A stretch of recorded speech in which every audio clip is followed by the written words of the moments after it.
والله اعتماد لوانه بقريت وقالبي خوي بيته تسلو صار وتسلو سي وتسلو بين بويلي هذا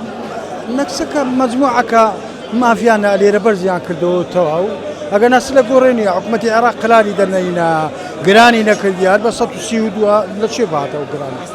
حكومة قراني كرديان خلقك خوي قراني نكردي خلقك هي حكومة هيز قراني نكرديار دولار بس تسيودوا ده قوري كبس تسيودوا قوري لو قراني كردي يعني خطايا كل ملتك هي بردات يستاهل بس تبنزا كريتي هو بس لو عفتي عرضك كذناي انت 150 بلي ها وقو 150 نرخكي برز ببو تا 50 روي 50 دير روي با 50 دو اتسلونو استاج وتسلو عفت تسلو عفت لو خلقك والله من بري من دادا بستو لبروي يز دغوريني انت صدوتشن والله همو اگرك يا لو انا برزج بيتو زياتر برز بيتو ل 150 اخبار دغوري